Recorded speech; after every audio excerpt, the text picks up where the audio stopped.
ನಮಸ್ಕಾರ. 2026ನೇ ವರ್ಷಕ್ಕೆ ಮೀನರಾಶಿ, ಅದರಲ್ಲೂ ವಿಶೇಷವಾಗಿ ರೇವತಿ ನಕ್ಷತ್ರದವರಿಗೆ ಜ್ಯೋತಿಷ್ಯ ಏನು ಹೇಳುತ್ತೆ ಅನ್ನೋದ್ರ ಬಗ್ಗೆ ಒಂದು ಆಳವಾದ ವಿಶ್ಲೇಷಣೆ ಮಾಡೋಣ ಇವತ್ತು. ನಮಸ್ಕಾರ. ನಮ್ಮ ಇವತ್ತಿನ ಚರ್ಚೆಗೆ ಆಧಾರ ಕೆಲವು ಜ್ಯೋತಿಷ್ಯ ಮೂಲಗಳು. ಅವು 2026ರ ಮೀನರಾಶಿ, ರೇವತಿ ನಕ್ಷತ್ರದ ಭವಿಷ್ಯವನ್ನ ವಿಶ್ಲೇಷಿಸ್ತವೆ. ಜೊತೆಗೆ ವಿವಾಹದ ಮೇಲೆ ಶನಿಯ ಪ್ರಭಾವದ ಬಗ್ಗೆಯೂ ಒಂದು ಆಳವಾದ ನೋಟವನ್ನು ಕೊಡ್ತವೆ. ಇದು ನನಗೆ ತುಂಬಾ ಇಂಟ್ರೆಸ್ಟಿಂಗ್ ಅನ್ಸಿದ್ದು. ಹೌದು, ಸಾಮಾನ್ಯವಾಗಿ ವರ್ಷ ಭವಿಷ್ಯ ಅಂದ್ರೆ ಒಂದು ಪಟ್ಟಿ ಇರುತ್ತೆ, ಆದ್ರೆ ಇಲ್ಲಿ ಶನಿಯ ಬಗ್ಗೆ ಪ್ರತ್ಯೇಕವಾಗಿ ಮಾತಾಡಿರೋದು ವಿಶೇಷ. ಅದಕ್ಕೆ ನಮ್ಮ ಇವತ್ತಿನ ಚರ್ಚೆಗೆ 2 ಉದ್ದೇಶಗಳಿವೆ. ಮೊದಲನೇದಾಗಿ 2026ನ್ನ ಕೇವಲ ಭವಿಷ್ಯವಾಣಿಗಳ ಲಿಸ್ಟ್ ಅಂತ ನೋಡೋದು ಬೇಡ, ಇದನ್ನು ಅಡಿಪಾಯ ಬದಲಾಯಿಸುವ ವರ್ಷ ಅಂತ ನೋಡೋಣ. ಅಡಿಪಾಯ ಬದಲಾಯಿಸುವ ವರ್ಷ, ಒಳ್ಳೆ ಪದ. ಹೌದು, ವೃತ್ತಿಯಿಂದ ಹಿಡಿದು ವೈಯಕ್ತಿಕ ಜೀವನದವರೆಗೆ ಈ ಬದಲಾವಣೆಗಳು ಹೇಗಿರ್ತವೆ, ಮತ್ತು ಎರಡನೇದಾಗಿ ಎಲ್ಲರೂ ಭಯಪಡುವ ಶನಿಯ ಪಾತ್ರವನ್ನು ಒಂದು ಬೇರೆ ದೃಷ್ಟಿಕೋನದಿಂದ ಅರ್ಥ ಮಾಡಿಕೊಳ್ಳೋಣ. ಖಂಡಿತ, ನಿಮ್ಮ ಮಾತು ನಿಜ. ಈ ಮೂಲಗಳು ಕೇವಲ ಏನಾಗುತ್ತೆ ಅಂತ ಹೇಳಲ್ಲ, ಯಾಕೆ ಹೀಗಾಗಬಹುದು ಅನ್ನೋದರ ಸುಳಿವನ್ನು ಕೊಡುತ್ತವೆ. ಹೌದು, ಶನಿಯಂತಹ ಗ್ರಹಗಳು ನಮ್ಮ ಜೀವನದ ಮೇಲೆ ಹೇಗೆ ಪರಿಣಾಮ ಬೀರ್ತಾವೆ ಅನ್ನೋದರ ಸೂಕ್ಷ್ಮ ವಿವರಗಳು ಇದರಲ್ಲಿವೆ. ಇದು ಒಂದ್ರೀತಿ ನಮ್ಮ ಲೈಫ್ ಮ್ಯಾಪ್ಗೆ ಒಂದು ದಿಕ್ಸೂಚಿಯ ಹಾಗೆ. ಸರಿ, ಹಾಗಾದ್ರೆ ಈ ಅಡಿಪಾಯ ಬದಲಾಯಿಸುವ ವರ್ಷ ಹೇಗಿರಲಿದೆ ಅಂತ ಶುರು ಮಾಡೋಣ. 2026 ಮೀನರಾಶಿಯ ರೇವತಿ ನಕ್ಷತ್ರದವರಿಗೆ ಒಂದು ಹೊಸ ದಿಕ್ಕು, ಆಧ್ಯಾತ್ಮಿಕ ಬೆಳವಣಿಗೆ ಮತ್ತು ಕೆಲವು ಮುಖ್ಯವಾದ ನಿರ್ಧಾರಗಳ ವರ್ಷ ಅಂತ ಈ ವಿಶ್ಲೇಷಣೆಗಳು ಹೇಳ್ತವೆ. ಇಲ್ಲಿ ನಾವು ಗಮನಿಸಬೇಕಾದ ಅಂಶ ಅಂದ್ರೆ ರೇವತಿ ನಕ್ಷತ್ರದ ಸ್ವಭಾವ. ಜ್ಯೋತಿಷ್ಯದಲ್ಲಿ ರೇವತಿ ಕೊನೆಯ ನಕ್ಷತ್ರ, ಅಂದ್ರೆ ಒಂದು ಸೈಕಲ್ ಮುಗಿದು ಹೊಸದು ಶುರುವಾಗೋದನ್ನು ಸೂಚಿಸುತ್ತೆ. ಓ ಹಾಗಾ? ಹೌದು, ಅದರ ಸಂಕೇತಗಳೇ ಪೋಷಣೆ, ಪ್ರಯಾಣ, ಸಂಪೂರ್ಣತೆ ಮತ್ತು ದೈವಿಕ ರಕ್ಷಣೆ. ಇದರ ಅರ್ಥ 2026ರಲ್ಲಿ ಹಿಂದೆ ಮಾಡಿದ ಪರಿಶ್ರಮದ ಫಲ ನಿಧಾನವಾಗಾದ್ರೂ ಖಚಿತವಾಗಿ ಸಿಗುತ್ತೆ. ಅಂದ್ರೆ ಒಂದು ರೀತಿ ಬಿರುಗಾಳಿಯ ನಂತರ ಬರುವ ಶಾಂತಿಯ ತರ. ನಿಖರವಾಗಿ, ಜೀವನದಲ್ಲಿ ಒಂದು ಸ್ಟೆಬಿಲಿಟಿ ಅಂದ್ರೆ ಸ್ಥಿರತೆ ಹೆಚ್ಚಾಗುತ್ತೆ. ಹಾಗಾದ್ರೆ ವೃತ್ತಿಜೀವನದಲ್ಲಿ ಈ ಸ್ಥಿರತೆ ಮತ್ತು ಹೊಸ ಆರಂಭ ಹೇಗೆ ಕಾಣಿಸ್ಕೊಳ್ಳುತ್ತೆ? ನಮ್ಮ ಮೂಲಗಳು ಹೇಳೋ ಪ್ರಕಾರ ಉದ್ಯೋಗದಲ್ಲಿರುವವರಿಗೆ ಸ್ಥಾನ ಬದಲಾವಣೆ ಅಥವಾ ಪ್ರಮೋಷನ್ ಸಿಗೋ ಸಾಧ್ಯತೆ ಇದೆ. ಹೌದು, ಅದ್ರಲ್ಲೂ ಕೆಲವು ಕ್ಷೇತ್ರಗಳಿಗೆ ವಿಶೇಷ ಪ್ರಾಶಸ್ತ್ಯ ಇದೆ.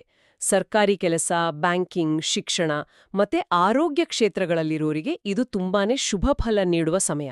ಯಾಕೆ ಈ ಕ್ಷೇತ್ರಗಳಿಗೆ ಅಷ್ಟು ಪ್ರಾಮುಖ್ಯತೆ? ಯಾಕಂದ್ರೆ ರೇವತಿ ನಕ್ಷತ್ರದ ಮೂಲ ಗುಣ ಪೋಷಣೆ ಮತ್ತು ಮಾರ್ಗದರ್ಶನ. ಈ ಎಲ್ಲಾ ಕ್ಷೇತ್ರಗಳು ಅದೇ ತತ್ವದ ಮೇಲೆ ನಿಂತಿವೆ ಅಲ್ವಾ? ಹೌದು, ನಿಜ. ಆದ್ರೆ ಇಲ್ಲಿ ಒಂದು ಪ್ರಶ್ನೆ. ಈ ಮೂಲಗಳು ಬರೀ ಸರ್ಕಾರಿ ಕೆಲಸ, ಬ್ಯಾಂಕಿಂಗ್ ಅಂತ ಟ್ರೆಡಿಷನಲ್ ಕ್ಷೇತ್ರಗಳ ಬಗ್ಗೆ ಹೇಳ್ತಿದ್ಯಾ? ಇವತ್ತಿನ ಗಿಗ್ ಎಕಾನಮಿ, ಟೆಕ್ ಸ್ಟಾರ್ಟ್ಅಪ್ಗಳ ಬಗ್ಗೆ ಏನಾದರೂ ಸೂಚನೆಗಳಿವ್ಯಾ? ಬಹಳ ಒಳ್ಳೆ ಪ್ರಶ್ನೆ. ನೋಡಿ, ಮೂಲಭೂತವಾಗಿ ರೇವತಿ ಅಂದ್ರೆ ಸ್ಥಿರತೆ ಮತ್ತು ದೀರ್ಘಕಾಲೀನ ಬೆಳವಣಿಗೆ. ಹಾಗಾಗಿ ಈ ಸಾಂಪ್ರದಾಯಿಕ ಕ್ಷೇತ್ರಗಳನ್ನ ಉದಾಹರಣೆಯಾಗಿ ಕೊಟ್ಟಿದ್ದಾರೆ. ಆದ್ರೆ ಇದರ ಅರ್ಥ ಹೊಸ ಯುಗದ ಉದ್ಯೋಗಗಳಿಗೆ ಅವಕಾಶ ಇಲ್ಲ ಅಂತ ಅಲ್ಲ. ಯಾವುದೇ ಕ್ಷೇತ್ರದಲ್ಲಿ ತಾವು ಮಾಡೋ ಕೆಲ್ಸದಿಂದ ಸಮಾಜಕ್ಕೆ ಪೋಷಣೆ ಅಥವಾ ಮಾರ್ಗದರ್ಶನ ಸಿಗ್ತಾ ಇದ್ರೆ, ಉದಾಹರಣೆಗೆ ಎಡ್ಟೆಕ್, ಹೆಲ್ತ್ ಟೆಕ್ ಅಥವಾ ಪರಿಸರ ಸಂಬಂಧಿ ಸ್ಟಾರ್ಟ್ಅಪ್ಗಳು, ಅವುಗಳಲ್ಲೂ ಯಶಸ್ಸು ಖಂಡಿತ. ವ್ಯವಹಾರಸ್ಥರಿಗೆ ಹೊಸ ಒಪ್ಪಂದಗಳು, ವಿದೇಶಿ ಸಂಪರ್ಕಗಳು ಸಿಗೋ ಸೂಚನೆಯೂ ಇದೇ ಕಾರಣಕ್ಕೆ. ಆದ್ರೆ ಇಲ್ಲೊಂದು ಎಚ್ಚರಿಕೆಯ ಮಾತು ಇದೆ. ವರ್ಷದ ಮಧ್ಯಭಾಗದಲ್ಲಿ, ಅಂದ್ರೆ ಸುಮಾರು ಜೂನ್ ಜುಲೈ ತಿಂಗಳುಗಳಲ್ಲಿ ಫೈನಾನ್ಷಿಯಲ್ ಡಿಸಿಷನ್ಸ್ ತಗೋಬೇಕಾದ್ರೆ ಬಹಳ ಜಾಗರೂಕರಾಗಿರ್ಬೇಕಂತೆ. ಹೌದು, ಇದೊಂದು ಪ್ರಾಕ್ಟಿಕಲ್ ಸಲಹೆ. ಒಂದೇ ಸಾರಿ ದೊಡ್ಡ ಹೂಡಿಕೆ ಮಾಡೋದಕ್ಕಿಂತ ಹಳೆ ಪ್ರಾಜೆಕ್ಟ್ಗಳನ್ನೊಮ್ಮೆ ನೋಡಿ ಹೊಸ ಯೋಜನೆಗಳನ್ನ ಹಂತಹಂತವಾಗಿ ಶುರು ಮಾಡೋದು ಒಳ್ಳೇದು. ಇದು ಹಳೆಯ ಬೇರು ಹೊಸ ಚಿಗುರು ತತ್ವದ ಹಾಗೆ. ಹಿಂದಿನ ಅನುಭವಗಳನ್ನು ಬಳಸಿ ಹೊಸ ಅವಕಾಶಗಳನ್ನು ಹುಡುಕೋದು. ಕರೆಕ್ಟ್, ಅದೇ ಜಾಣತನ. ವೃತ್ತಿಜೀವನದಲ್ಲಿ ಇಷ್ಟೆಲ್ಲ ಬದಲಾವಣೆ, ಪ್ರಮೋಷನ್ ಆದಾಗ ಅದು ನೇರವಾಗಿ ನಮ್ಮ ಜೇಬಿನ ಮೇಲೂ ಪರಿಣಾಮ ಬೀರುತ್ತಲ್ವಾ? ಹಾಗಾದ್ರೆ 2026ರಲ್ಲಿ ಹಣಕಾಸಿನ ಹರಿವು ಹೇಗೆ ಹೊತ್ತೆ? ಆದಾಯದ ಮೂಲಗಳು ಹೆಚ್ಚಾಗುವ ಸ್ಪಷ್ಟ ಸೂಚನೆ ಇದೆ. ಅದೇ ಮುಖ್ಯ. ಆದ್ರೆ ಇಲ್ಲೂ ಒಂದು ಬ್ಯಾಲೆನ್ಸ್ ಪಾಠ ಇದೆ. ಗುರುಬಲದಿಂದಾಗಿ ಆದಾಯ ಹೆಚ್ಚಾಗಬಹುದು ನಿಜ, ಆದ್ರೆ ಅನಗತ್ಯ ಖರ್ಚುಗಳು ಕೂಡ ಜಾಸ್ತಿ ಆಗಬಹುದು. ಹಾಗೆಯೇ ಸಾಲ ಕೊಡೋ, ತೆಗೆದುಕೊಳ್ಳೋ ವಿಷಯದಲ್ಲಿ ಮತ್ತೆ ಬೇರೆಯವರಿಗೆ ಗ್ಯಾರಂಟಿ ನಿಲ್ಲೋ ವಿಷಯದಲ್ಲೆಲ್ಲ ಬಹಳ ಎಚ್ಚರಿಕೆ ಬೇಕು. ಶನಿಗೆ ಶಿಸ್ತು ಇಷ್ಟ. ದುಡ್ಡಿನ ವಿಷಯದಲ್ಲಿ ಶಿಸ್ತು ತಪ್ಪಿದ್ರೆ ಬಂದ ಹಣ ಬಂದಷ್ಟೇ ಸ್ಪೀಡಲ್ಲಿ ಹೋಗುತ್ತೆ. ಅಂದ್ರೆ ವರ್ಷದ ಆರಂಭದಲ್ಲಿ ಸ್ವಲ್ಪ ಹುಷಾರಾಗಿದ್ರೆ ವರ್ಷದ ಕೊನೆಯಲ್ಲಿ ಅದರ ಲಾಭ ಸಿಗುವುದು, ಯಾಕಂದ್ರೆ ಉಳಿತಾಯ ಮತ್ತೆ ಆಸ್ತಿ ಲಾಭದ ಸಾಧ್ಯತೆ ಇದೆ ಅಂತನೂ ಹೇಳಲಾಗಿದೆ. ಖಂಡಿತ. ಸರಿ, ಈಗ ವೃತ್ತಿ ಹಣಕಾಸಿನಿಂದ ವೈಯಕ್ತಿಕ ಜೀವನದ ಕಡೆಗೆ ಬರೋಣ. ಪ್ರೀತಿ ಮತ್ತು ದಾಂಪತ್ಯ ಜೀವನದ ಅಡಿಪಾಯ ಹೇಗಿರುತ್ತೆ? ಈ ವಿಷಯವನ್ನ ಬಹಳ ಚೆನ್ನಾಗಿ ವಿವರಿಸಿದ್ದಾರೆ. ಅವಿವಾಹಿತರಿಗೆ ಕಂಕಣ ಬಲ ಕೂಡಿ ಬರುವ ಪ್ರಬಲವಾದ ಯೋಗ ಇದೆ. ಓಹೋ, ಗುಡ್ ನ್ಯೂಸ್. ಹೌದು. ಇನ್ನು ಪ್ರೇಮ ಸಂಬಂಧಗಳಲ್ಲಿರೋರ್ಗೆ ಆ ರಿಲೇಶನ್ಶಿಪ್ನಲ್ಲಿ ಒಂದು ಕ್ಲಾರಿಟಿ, ಒಂದು ಗಾಂಭೀರ್ಯತೆ ಬರುತ್ತೆ. ಅಂದ್ರೆ ಬರೀ ಭಾವನೆಗಳ ಮೇಲೆ ನಿಂತಿದ್ದ ಸಂಬಂಧ ಜವಾಬ್ದಾರಿಯ ಕಡೆಗೆ ಸಾಗುತ್ತೆ. ಅಂದ್ರೆ ಕಮಿಟ್ಮೆಂಟ್ ಕೊಡಕ್ ಸರಿ ಸಮಯ. ಎಕ್ಸಾಕ್ಟ್ಲಿ. ಸಂಬಂಧವನ್ನ ನೆಕ್ಸ್ಟ್ ಲೆವೆಲ್ಗೆ ಕೊಂಡೊಯ್ಯೋಕೆ ಇದು ಸರಿಯಾದ ಸಮಯ. ದಾಂಪತ್ಯ ಜೀವನದಲ್ಲಿರುವವರಿಗೆ ಸಣ್ಣ ಪುಟ್ಟ ಭಿನ್ನಾಭಿಪ್ರಾಯಗಳು ಬರಬಹುದು ಅಂತಾನೂ ಹೇಳಲಾಗಿದೆ. ಆದ್ರೆ ಅದಕ್ಕೆ ಪರಿಹಾರವನ್ನು ಕೊಟ್ಟಿದ್ದಾರೆ: ಸಂವಾದ. ಹೌದು. ಕೇಳೋಕೆ ಸಿಂಪಲ್ ಅನ್ಸಿದ್ರೂ ನಮ್ಮ ಅಹಂಕಾರವನ್ನ ಬದಿಗಿಟ್ಟು ಮಾತಾಡೋದು ಅಷ್ಟು ಸುಲಭವಲ್ಲ. ನಿಜ. ಇಲ್ಲಿ ಜ್ಯೋತಿಷ್ಯ ಒಂದ್ರೀತಿ ಸೈಕಾಲಜಿ ಪಾಠವೂ ಹೇಳ್ತಾ ಸಂವಾದದಿಂದ ಪರಿಹಾರ ಸಾಧ್ಯ. ಸಹನೆ ಬಹಳ ಮುಖ್ಯ. ಇನ್ನು ಕುಟುಂಬ ಜೀವನದ ಬಗ್ಗೆ ಹೇಳೋದಾದ್ರೆ ಮನೆಯಲ್ಲಿ ಶುಭ ಕಾರ್ಯಗಳು ನಡೆಯೋ ಸಾಧ್ಯತೆ ಇದೆ. ಆದ್ರೆ ತಾಯಿಯ ಆರೋಗ್ಯದ ಬಗ್ಗೆ ಸ್ವಲ್ಪ ವಿಶೇಷ ಗಮನ ಬೇಕು. ಓಕೆ. ಜೊತೆಗೆ ಮಕ್ಕಳ ಶಿಕ್ಷಣದಲ್ಲಿ ಒಳ್ಳೆ ಪ್ರಗತಿ ಕಂಡ್ಬರೋದು ಪೋಷಕರಿಗೆ ಸಂತಸ ಕೊಡುತ್ತೆ. ಆರೋಗ್ಯದ ವಿಷಯದಲ್ಲಿ ಯಾವ ಮುನ್ನೆಚ್ಚರಿಕೆಗಳನ್ನ ಕೊಟ್ಟಿದ್ದಾರೆ? ನಮ್ಮ ಮೂಲಗಳ ಪ್ರಕಾರ 3 ಮುಖ್ಯ ಸಮಸ್ಯೆಗಳನ್ನ ಹೇಳಿದ್ದಾರೆ: ಮಾನಸಿಕ ಒತ್ತಡ, ನಿದ್ರಾಹೀನತೆ ಮತ್ತು ಜೀರ್ಣಕ್ರಿಯೆಗೆ ಸಂಬಂಧಪಟ್ಟ ತೊಂದರೆಗಳು. ಹೌದು, ವೃತ್ತಿ ಮತ್ತು ಹಣಕಾಸಿನ ಒತ್ತಡಗಳು ಇದಕ್ಕೆ ಕಾರಣ ಇರಬಹುದು. ಆದರೆ ಅದಕ್ಕೆ ಸಿಂಪಲ್ ಆದರೂ ಎಫೆಕ್ಟಿವ್ ಪರಿಹಾರಗಳು ಇವೆ: ಯೋಗ, ಧ್ಯಾನ ಮತ್ತು ರೆಗ್ಯುಲರ್ ವಾಕಿಂಗ್. ಇವು ಕೇವಲ ದೈಹಿಕ ಆರೋಗ್ಯಕ್ಕಲ್ಲ, ಅಲ್ಲ, ಬದಲಾಗುತ್ತಿರುವ ಲೈಫ್ ಸ್ಟೈಲ್ ಜೊತೆ ಮನಸ್ಸನ್ನ ಬ್ಯಾಲೆನ್ಸ್ ಮಾಡೋಕೆ ಇವು ಬಹಳನೇ ಹೆಲ್ಪ್ ಮಾಡುತ್ತವೆ. ಆಧ್ಯಾತ್ಮಿಕತೆಯ ಬಗ್ಗೆ ಏನ್ ಹೇಳಲಾಗಿದೆ? 2026ರಲ್ಲಿ ಆಧ್ಯಾತ್ಮಿಕ ಆಸಕ್ತಿ ಹೆಚ್ಚಾಗಲಿದೆ. ಗುರುಬಲದಿಂದಾಗಿ ದೇವಸ್ಥಾನಗಳಿಗೆ ಭೇಟಿ, ಧಾರ್ಮಿಕ ಕಾರ್ಯಗಳಲ್ಲಿ ಭಾಗವಹಿಸೋದು ಮತ್ತೆ ದಾನ ಧರ್ಮ ಮಾಡೋದು ಇದೆಲ್ಲ ಮಾನಸಿಕ ಶಾಂತಿಯನ್ನು ಕೊಡುತ್ತೆ. ಒಟ್ಟಾರೆಯಾಗಿ ಹೇಳೋದಾದ್ರೆ 2026 ಮೀನರಾಶಿ ರೇವತಿ ನಕ್ಷತ್ರದವರಿಗೆ ಸ್ಥಿರತೆ, ಸಾಧನೆ, ಆಧ್ಯಾತ್ಮಿಕ ಬೆಳವಣಿಗೆ ಮತ್ತು ಒಂದು ಹೊಸ ಆರಂಭದ ವರ್ಷ. ಹೌದು. ಸವಾಲುಗಳಿದ್ರೂ ಸಹನೆಯಿಂದ ಎದುರಿಸಿದ್ರೆ ಯಶಸ್ಸು ಖಚಿತ. ಇದು ನಿಜಕ್ಕೂ ಅಡಿಪಾಯ ಬದಲಾಯಿಸುವ ವರ್ಷ ಅಂತಾನೆ ಹೇಳಬಹುದು. ಖಂಡಿತ. ಈಗ ನಮ್ಮ ಚರ್ಚೆಯ 2ನೇ ಮತ್ತು ಅತ್ಯಂತ ಕುತೂಹಲಕಾರಿ ಭಾಗಕ್ಕೆ ಬರೋಣ: ಶನಿಯ ಪ್ರಭಾವ, ಅದರಲ್ಲೂ ವಿವಾಹದ ಮೇಲೆ. ಸಾಮಾನ್ಯವಾಗಿ ಶನಿ ಅಂದ್ರೆ ಜನರಿಗೆ ಒಂದು ರೀತಿ ಭಯ. ಆದರೆ ಈ ಮೂಲಗಳು ಶನಿಯನ್ನ ಒಬ್ಬ ಟೀಚರ್ ದೃಷ್ಟಿಯಿಂದ ನೋಡ್ತವೆ. ನಿಖರವಾಗಿ. ಶನಿಯನ್ನ ಶಿಕ್ಷೆ ಕೊಡೋ ಗ್ರಹ ಅನ್ನೋದಕ್ಕಿಂತ ಕರ್ಮಫಲ ಕೊಡುವ, ಅಂದ್ರೆ ನಾವು ಮಾಡಿದ ಕೆಲ್ಸಕ್ಕೆ ತಕ್ಕ ಫಲ ಕೊಡುವ ನ್ಯಾಯಾಧೀಶ ಅಂತ ವಿವರಿಸಲಾಗಿದೆ. ಶನಿಯು ಮದುವೆಯಲ್ಲಿ ವಿಳಂಬ, ಪರೀಕ್ಷೆ, ಪರಿಪಕ್ವತೆ ತರುತ್ತಾನೆ ಹೊರತು ಅದನ್ನ ನಿರಾಕರಿಸೋದಿಲ್ಲ. ಇದು ಬಹಳ ಮುಖ್ಯವಾದ ವ್ಯತ್ಯಾಸ. ಶನಿ ಕೇಳ್ತಾನೆ, ಈ ಸಂಬಂಧಕ್ಕೆ ನೀನು ರೆಡಿ ಇದೆಯಾ, ಇದರ ಜವಾಬ್ದಾರಿ ಹೊರೋಕೆ ಶಕ್ತಿ ಇದೆಯಾ ಅಂತ.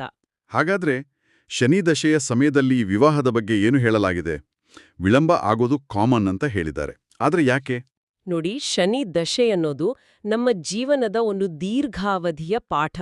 ಈ ಟೈಮಲ್ಲಿ ಶನಿ ನಮ್ಮನ್ನ ರಿಯಾಲಿಟಿಗೆ ಹತ್ತಿರ ತರ್ತಾನೆ. ಓಕೆ. ಪ್ರೀತಿ ವಿವಾಹಗಳಲ್ಲಿ ಬರೋ ತಪ್ಪು ತಿಳುವಳಿಕೆಗಳು ಕೂಡ ಇದೇ ಕಾರಣಕ್ಕೆ. ಬರೀ ಇಮೋಷನಲ್ ಅಟ್ರಾಕ್ಷನ್ ಅಲ್ಲ, ಬದುಕಿನ ಕಠಿಣ ಸತ್ಯಗಳನ್ನ ಒಟ್ಟಿಗೆ ಫೇಸ್ ಮಾಡೋ ಕೆಪಾಸಿಟಿ ಇದೆಯಾ ಅಂತ ಶನಿ ಟೆಸ್ಟ್ ಮಾಡ್ತಾನೆ. ಅದಕ್ಕೇನಾ ಮದುವೆಗಳು ಗಟ್ಟಿಯಾಗಿರೋದು? ಹೌದು. ಅದಕ್ಕಾಗಿಯೇ ಈ ಸಮಯದಲ್ಲಿ ಆದ ಮದುವೆಗಳು ಹೆಚ್ಚು ಸ್ಥಿರವಾಗಿ ದೀರ್ಘಕಾಲ ಬಾಳುತ್ತವೆ. ಆ ಸಂಬಂಧದಲ್ಲಿ ಜವಾಬ್ದಾರಿ, ಪರಸ್ಪರ ಗೌರವ ಹೆಚ್ಚಾಗುತ್ತೆ. ಶನಿ ಒಂದ್ರೀತಿ ಗಟ್ಟಿಯಾದ ಫೌಂಡೇಶನ್ ಹಾಕೋಕೆ ಟೈಮ್ ತಗೋತಾನೆ. ಈಗ ಎಲ್ಲರೂ ಜಾಸ್ತಿ ಭಯಪಡೋ ಸಾಡೆ ಸಾತಿ ಬಗ್ಗೆ ನೋಡೋಣ. ಜ್ಯೋತಿಷ್ಯದಲ್ಲಿ ಇದೊಂದು ಹಾಟ್ ಟಾಪಿಕ್. ಮೊದಲು ಸಾಡೆ ಸಾತಿ ಅಂದ್ರೆ ಏನು ಅಂತ ಸ್ವಲ್ಪ ಸಿಂಪಲ್ ಆಗಿ ಹೇಳ್ತೀರಾ? ಖಂಡಿತ. ಜಾತಕದಲ್ಲಿ ಚಂದ್ರ ಇರೋ ರಾಶಿಯಿಂದ, ಹಿಂದಿನ ರಾಶಿ, ಚಂದ್ರ ಇರೋ ರಾಶಿ ಮತ್ತೆ ಮುಂದಿನ ರಾಶಿ, ಈ 3 ರಾಶಿಗಳಲ್ಲಿ ಶನಿ ಸಂಚಾರ ಮಾಡುವ 7.5 ವರ್ಷಗಳ ಕಾಲವೇ ಸಾಡೆ ಸಾತಿ.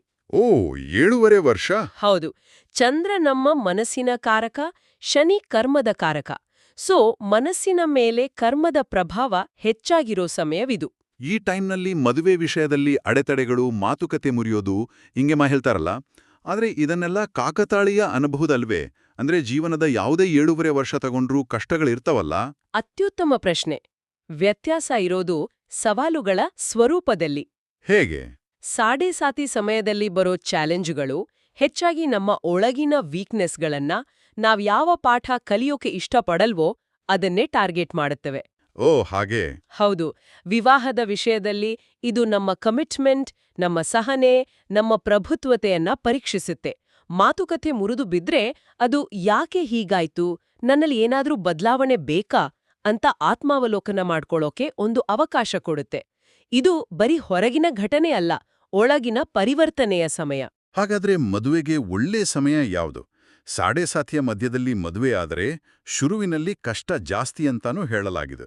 ಹೌದು, ಮೂಲಗಳ ಪ್ರಕಾರ ಮದುವೆಗೆ ಉತ್ತಮ ಸಮಯ ಅಂದ್ರೆ ಸಾಡೇಸಾತಿಯ ಆರಂಭ ಅಥವಾ ಕೊನೆಯ ಹಂತ. ಅದರಲ್ಲೂ ಜಾತಕದಲ್ಲಿ ಗುರುಬಲ ಇದ್ದಾಗ ಮದುವೆಯಾದ್ರೆ ಶುಭ ಫಲಗಳು ಹೆಚ್ಚಾಗಿರುತ್ತೆ. ಒಂದು ನಿಮಿಷ, ಗುರುಬಲ ಅಂದ್ರೆ ಏನು? ಅದು ಸ್ವಲ್ಪ ಟೆಕ್ನಿಕಲ್ ಅನ್ಸುತ್ತೆ. ಸಿಂಪಲ್ ಆಗಿ ಹೇಳೋದಾದ್ರೆ ಗುರುಬಲ ಅಂದ್ರೆ ಜ್ಯೋತಿಷ್ಯದಲ್ಲಿ ಅತ್ಯಂತ ಶುಭಗ್ರಹವಾದ ಗುರುವಿನ ಸಪೋರ್ಟ್ ಇರೋ ಟೈಮ್. ಆಹಾ. ಗುರು ಜ್ಞಾನ, ವಿಸ್ತರಣೆ ಮತ್ತು ಅದೃಷ್ಟದ ಕಾರಕ. ಸೊ ಮದುವೆಯಂತಹ ಯಾವುದೇ ಮಂಗಳ ಕಾರ್ಯಕ್ಕೆ ಗುರುವಿನ ಸಪೋರ್ಟ್ ಒಂದು ರೀತಿ ಗ್ರೀನ್ ಸಿಗ್ನಲ್ ಇದ್ದ ಹಾಗೆ. ಆಗ ಶನಿಯಿಂದ ಬರೋ ಅಡೆತಡೆಗಳ ತೀವ್ರತೆ ಕಡಿಮೆ ಆಗುತ್ತೆ. ಮೂಲಗಳು ಕೆಲವು ನಿರ್ದಿಷ್ಟ ಶನಿ ದೋಷಗಳ ಬಗ್ಗೆಯೂ ಮಾತಾಡ್ತವೆ. ಉದಾಹರಣೆಗೆ, ಶನಿ ಜಾತಕದ 7ನೇ ಮನೆಯಲ್ಲಿದ್ರೆ ಅಥವಾ ಮದುವೆ ಮನೆ ಮೇಲೆ ಶನಿಯ ದೃಷ್ಟಿ ಬಿದ್ರೆ. ಈ ದೃಷ್ಟಿ ಅನ್ನೋದು ಸ್ವಲ್ಪ ಕನ್ಫ್ಯೂಸಿಂಗ್. ಅಂದ್ರೆ ಏನು? ಖಂಡಿತ. ಇದನ್ನ ಹೀಗೆ ಯೋಜಿಸಬಹುದು. ಒಬ್ಬ ಪ್ರಭಾವಿ ವ್ಯಕ್ತಿ ತನ್ನ ಆಫೀಸ್ನಲ್ಲಿ ಕೂತು ಬೇರೆ ಡಿಪಾರ್ಟ್ಮೆಂಟ್ ಕೆಲಸದ ಮೇಲೂ ಪ್ರಭಾವ ಬೀರುತ್ತಾನಲ್ಲ, ಹೌದು. ಗಳ ಮೇಲೆ ತನ್ನ ಪ್ರಭಾವದ ಕಿರಣಗಳನ್ನ ಬೀರುತ್ತಾನೆ. ಅದನ್ನೇ ದೃಷ್ಟಿ ಅನ್ನೋದು. 7ನೇ ಮನೆ ವಿವಾಹದ ಸ್ಥಾನ. ಓಕೆ. ಅದರ ಮೇಲೆ ಶನಿಯ ಪ್ರಭಾವ ಇದ್ದಾಗ ಮದ್ವೆ ತಡವಾಗ್ಬೋದು, ಸಂಗಾತಿಯೊಂದಿಗೆ ವಯಸ್ಸಿನ ಅಂತರ ಹೆಚ್ಚಿರ್ಬೋದು, ಅಥವಾ ಸಂಗಾತಿ ತುಂಬಾ ಪ್ರಬುದ್ಧ, ಗಂಭೀರ ಸ್ವಭಾವದವರಾಗಿರ್ಬೋದು. ಇದನ್ನ ದೋಷ ಅನ್ನೋದಕ್ಕಿಂತ ಶನಿಯ ಪರೀಕ್ಷೆ ಅಂತ ಪರಿಗಣಿಸೋದು ಸರಿ. ಹೌದು, ಯಾಕಂದ್ರೆ ಶನಿಯ ಎಲ್ಲಾ ಪ್ರಭಾವಗಳು ಕೆಟ್ಟದಲ್ಲ, ಶುಭ ಶನಿ ಯೋಗಗಳೂ ಇವೆ ಅಂತ ನಮ್ಮ ಮೂಲಗಳು ಹೇಳ್ತವೆ. ಖಂಡಿತ. ಶನಿ ತುಲಾರಾಶಿಯಲ್ಲಿ ಉಚ್ಚನಾಗಿದ್ರೆ ಅಥವಾ ಗುರು ಶನಿ ಬ್ಯಾಲೆನ್ಸ್ ಇದ್ದಾಗ, ಅಂಥ ಸಂದರ್ಭಗಳಲ್ಲಿ ರಿಸಲ್ಟ್ ಹೇಗಿರುತ್ತೆ? ಅಂಥ ಸಂದರ್ಭಗಳಲ್ಲಿ ಶನಿ ತನ್ನ ಅತ್ಯುತ್ತಮ ಗುಣಗಳನ್ನ ತೋರಿಸ್ತಾನೆ. ಶಿಸ್ತು, ನ್ಯಾಯ, ಸ್ಥಿರತೆ, ದೀರ್ಘಾಯುಷ್ಯ. ಮದುವೆ ಸ್ವಲ್ಪ ತಡವಾದ್ರೂ ಆ ಸಂಬಂಧದಲ್ಲಿ ವಿಚ್ಛೇದನದ ಸಾಧ್ಯತೆ ತೀರಾ ಕಡಿಮೆ ಇರುತ್ತೆ. ಲೈಫ್ ಲಾಂಗ್ ಜೊತೆಗಿರೋ ನಂಬಿಕೆಸ್ಥ ಸಂಗಾತಿ ಸಿಗ್ತಾರೆ. ಈ ಸಮಸ್ಯೆಗಳಿಗೆ ಕೆಲವು ಪರಿಹಾರಗಳನ್ನು ಹೇಳಿದ್ದಾರೆ. ಶನಿವಾರ ಎಳ್ಳೆಣ್ಣೆ ದೀಪ ಹಚ್ಚೋದು, ಹನುಮಾನ್ ಚಾಲೀಸ ಹೇಳೋದು. ಇದರ ಹಿಂದಿನ ತತ್ವವೇನು? ಇದರ ಹಿಂದಿನ ತತ್ವವೇ ಅದ್ಭುತ.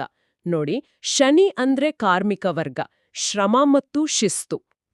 ಹಾಗಾಗಿ ಹಿರಿಯರಿಗೆ ಮತ್ತು ಕಾರ್ಮಿಕರಿಗೆ ಸಹಾಯ ಮಾಡೋದು, ಅವರನ್ನ ಗೌರವಿಸೋದು ಶನಿಯನ್ನ ಪ್ರಸನ್ನಗೊಳಿಸುತ್ತೆ. ಹನುಮಂತ ನಿಸ್ವಾರ್ಥ ಸೇವೆ ಮತ್ತು ಬದ್ಧತೆಯ ಸಂಕೇತ. ಹೌದು. ಹಾಗಾಗಿ ಹನುಮಾನ್ ಚಾಲೀಸ ಪಠಣ ಶನಿಯ ಪ್ರಭಾವವನ್ನ ಬ್ಯಾಲೆನ್ಸ್ ಮಾಡುತ್ತೆ. ಆಕ್ಚುಲಿ ಶನಿಗೆ ಭಯಪಡೋದ್ಕಿಂತ ಶಿಸ್ತಿನ ಜೀವನ ನಡೆಸೋದು, ಜವಾಬ್ದಾರಿಯಿಂದ ಇರೋದೇ ಶ್ರೇಷ್ಠ ಪರಿಹಾರ. ಹಾಗೆ ಮಾಡಿದರೆ ಶನಿ ಶಿಕ್ಷಿಸೋ ಬದಲು ಆಶೀರ್ವಾದ ಮಾಡ್ತಾನೆ. ಕರೆಕ್ಟ್. ಹಾಗಾದರೆ ಇದರ ಸಾರಾಂಶ ಸ್ಪಷ್ಟವಾಗಿದೆ. ಶನಿ ದಶೆ, ಮದುವೆ ತಡ ಆದರೆ ಬಂಧನ ಗಟ್ಟಿ. ಸಾಡೇಸಾತಿ, ಪರೀಕ್ಷೆಯ ಕಾಲ, ಆದರೆ ಆತ್ಮಾವಲೋಕನದಿಂದ ಯಶಸ್ಸು ಸಾಧ್ಯ. ಮತ್ತು ಶನಿ ದೋಷ, ಪರಿಶ್ರಮ ಮತ್ತು ಸರಿಯಾದ ದೃಷ್ಟಿಕೋನದಿಂದ ಪರಿಹಾರ ಸಾಧ್ಯ. ಹೌದು. ಮೂಲಗಳಲ್ಲಿ ಒಂದು ಅದ್ಭುತವಾದ ಮಾತು ಹೇಳಿದ್ದಾರೆ: ಶನಿ ಕೊಡುವುದು ತಡವಾಗಿ, ಆದರೆ ಶಾಶ್ವತವಾಗಿ. ವಾವ್, ಚೆನ್ನಾಗಿದೆ. ಶನಿಯ ಪ್ರಭಾವ ಒಂದು ರೀತಿ ಬಿದಿರು ಬೆಳೆಯೋ ಹಾಗೆ. ಮೊದಲ 5 ವರ್ಷ ಭೂಮಿಯೊಳಗೆ ಬೇರು ಬಿಡ್ತಾನೇ ಇರುತ್ತೆ, ಹೊರಗೆ ಏನೂ ಕಾಣ್ಸಲ್ಲ. ಆದ್ರೆ ಒಮ್ಮೆ ಬೇರು ಗಟ್ಟಿಯಾದ್ಮೇಲೆ ಕೆಲವೇ ವಾರಗಳಲ್ಲಿ ಅದು 90 ಅಡಿ ಎತ್ತರಕ್ಕೆ ಬೆಳೆಯುತ್ತೆ. ಶನಿಯ ಫಲ ಸಿಗೋದು ಹಾಗೆಯೇ, ನಿಧಾನ ಆದ್ರೆ ಸ್ಥಿರ ಮತ್ತು ಬೃಹತ್. ಇವತ್ತು ನಾವು 2026ರಲ್ಲಿ ಮೀನರಾಶಿ ರೇವತಿ ನಕ್ಷತ್ರದವರ ಭವಿಷ್ಯದ ಒಂದು ನೋಟವನ್ನು ಪಡೆದುಕೊಂಡ್ವಿ. ಜೊತೆಗೆ ವಿವಾಹದ ಮೇಲೆ ಶನಿಯ ಪ್ರಭಾವದ ಬಗ್ಗೆ ಒಂದು ಆಳವಾದ ವಿಭಿನ್ನವಾದ ಚರ್ಚೆಯನ್ನೇ ಮಾಡಿದ್ವಿ. ಇಲ್ಲಿನ ಪ್ರಮುಖ ಪಾಠ ಅಂದ್ರೆ ನಮ್ಮ ದೃಷ್ಟಿಕೋನ. ಜ್ಯೋತಿಷ್ಯದ ಪ್ರಕಾರ ನಮ್ಮ ಜೀವನದಲ್ಲಿ ಬರೋ ಸವಾಲುಗಳನ್ನ ಕೇವಲ ಸಮಸ್ಯೆ ಅಂತ ನೋಡದೆ ನಮ್ಮ ಬೆಳವಣಿಗೆಯ ಪರೀಕ್ಷೆಗಳು ಅಂತನೂ ನೋಡ್ಬೋದು. ಹಾಗೆ ವಿಳಂಬಗಳನ್ನ. ಹೌದು, ವಿಳಂಬಗಳನ್ನ ಒಂದು ಗಟ್ಟಿಯಾದ ಅಡಿಪಾಯ ಹಾಕೋಕೆ ಸಿಕ್ಕ ಅವಕಾಶ ಅಂತನೂ ಪರಿಗಣಿಸಬಹುದು. ಈ ಚರ್ಚೆಯು ಕೇಳುಗರಿಗೆ ಒಂದು ಆಳವಾದ ಆಲೋಚನೆಯನ್ನು ಕೊಡಬಹುದು. ನಮ್ಮ ಜೀವನದ ಹಾದಿ ಗ್ರಹಗಳ ಸಂಚಾರದಿಂದ ಎಷ್ಟರ ಮಟ್ಟಿಗೆ ಪ್ರಭಾವಿತವಾಗಿರುತ್ತದೆ ಮತ್ತು ನಮ್ಮ ಶಿಸ್ತುಬದ್ಧ ಕ್ರಮಗಳು ನಮ್ಮ ಸ್ವಂತ ಇಚ್ಛಾಶಕ್ತಿಯಿಂದ ಎಷ್ಟರ ಮಟ್ಟಿಗೆ ರೂಪುಗೊಳ್ಳುತ್ತದೆ. ಬಹುಶಃ ವಿಧಿ ಎಲ್ಲಿ ಮುಗಿಯುತ್ತೆ ಮತ್ತು ಪ್ರಯತ್ನ ಎಲ್ಲಿಂದ ಶುರುವಾಗುತ್ತೆ ಅನ್ನೋ ಪ್ರಶ್ನೆಗೆ ಉತ್ತರ ಹುಡುಕೋದಕ್ಕಿಂತ ವಿಧಿ ತೋರಿಸಿದ ದಾರಿಯಲ್ಲಿ ಜವಾಬ್ದಾರಿಯಿಂದ ಪ್ರಯತ್ನ ಪಡುವುದೇ ಜೀವನವಿರಬಹುದು.